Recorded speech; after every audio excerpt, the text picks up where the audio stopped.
की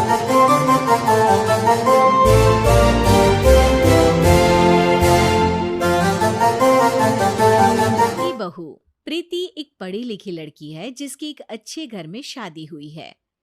प्रीति का पति राहुल एक मल्टीनेशनल कंपनी का मैनेजर है जो आधे महीने विदेश में ही रहता और छोड़ जाता है अपने मम्मी पापा को प्रीति के भरोसे, जिसे इस देश को सुधारने की चुल ने परेशान कर रखा है। मम्मी पापा, कल एक डॉग वैक्सीनेशन का शिविर है तो मैं वहीं पूरा दिन रहूंगी। आप मेरे लिए खाना मत बनवाना। अरे बेटा प्रीति, वो बाई तो काम छोड़कर परसों ही जा चुकी। एक नई बाई देखनी पड़ेगी। माँ, आप तो जानती ही हो ना कि मैं कितना बिजी रहती हूँ। अगर कल मैं नहीं गई तो कुत्ते एडॉप्ट ही नहीं हो पाएंगे। देखिए, हम इंसान तो बोलकर अपनी तकलीफों को बता सकते हैं, लेकिन वो बेचारे, उन्हें हमारी ज्यादा जरूरत है मम्मी। अरे बोल के भी हम क्या हासिल कर पा रहे हैं। अब ठीक है बेटा, तू जा, मैं खाना बना लूंगी। ऐसा पहली बार नहीं हो रहा था। देश भर में जितने एनजीओज हैं, चाहे वो स्टूडेंट्स के अधिकार के लिए हो या गरीबों में खाना बांटने का काम हो, प्रीति सबसे जुड़ी हुई थी। रोज कहीं बाहर ही रहती थी, एक शिविर में नहीं तो दूसरे में, और छोड़ जाती थी अपने सास ससुर को उनके खुद के भरोसे। और जब कोई उसे कहे, अरे प्रीति, कभी तेरी सास का हाथ भी बटा दिया कर, तो उसका एक ही जवाब रहता था, देखो, हम लोगों को तो सब कुछ घर बैठे मिल जाता है। अगर आज मैं इस शिविर में नहीं गई तो पता नहीं कितने लोग सड़क पर आ जाएंगे। प्रीति को समझाना संभव ही नहीं था और ये बात उसके सास ससुर भी मान चुके थे।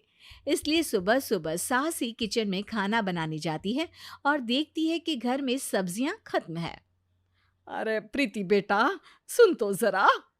क्या हुआ मम्मी? मुझे बहुत लेट हो रहा है और आप तो जानते हो ना कि अगर मैं इस शिविर में नहीं गई तो। हाँ हाँ, कुत्ते एडॉप्ट ही नहीं हो पाएंगे, सब जानती हूँ। अरे पर घर में सब्जियां खत्म हो गई है। अरे जब तू वापस लौटे ना तब लेकर आना, ठीक है बेटा? ठीक है मम्मी, चलिए मैं चलती हूँ। और हर बार की तरह प्रीति अपनी पार्टीज और आफ्टर पार्टीज में इतनी बिजी रह गई कि सामान लाना ही भूल गई। बात केवल सब्जियों की नहीं थी, लेकिन प्रीति हर रोज किसी नए शिविर में निकल जाती थी, अपने सास ससुर को अकेला छोड़कर। एक हफ्ते बाद प्रीति के ससुर जी के हाथ में दर्द होने लगा। अरे बेटा प्रीति, पापा जी के हाथ में बहुत दर्द हो रहा है, आज इनको डॉक्टर के पास लेकर जाना पड़ेगा। ठीक है माँ, आप हो आओ, मैं बाहर ही खा लूंगी। अरे बेटा, मैं कैसे ले जाऊं? ये काम तो हमेशा राहुल ही करता था और मुझे तो डर है कि कुछ ज्यादा बड़ी बीमारी ना हो जाए। उफ़ो, आज मुझे मेडिकल शिविर में जाना है।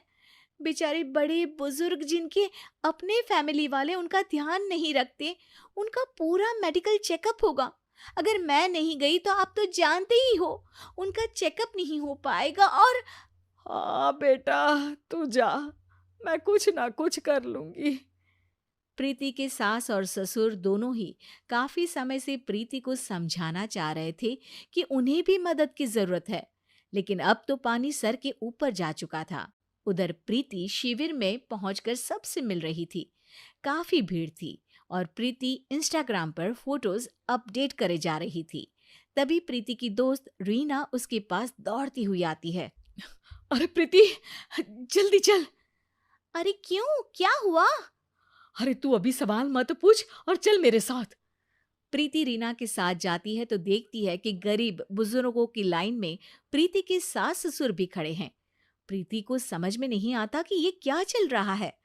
उसके ऑर्गेनाइजेशन में सबकी नजर उसके सास ससुर पर थी और प्रीति को लगा कि बात उसकी इज्जत पर आ गई है।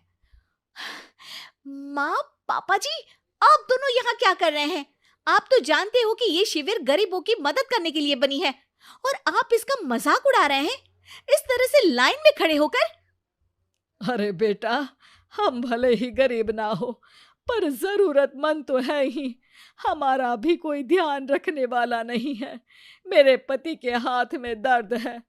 मैंने सुना कि ज़रूरतमंद बुजुर्गों का यहाँ फ्री में इलाज हो रहा है, इसीलिए चले आए। अ, नहीं, मतलब मैं तो प्रीति को समझ में आ गया था कि समाज को संभालने से पहले उसे अपना घर संभालना चाहिए और वो सर झुकाकर अपने सास ससुर से माफी मांगती है।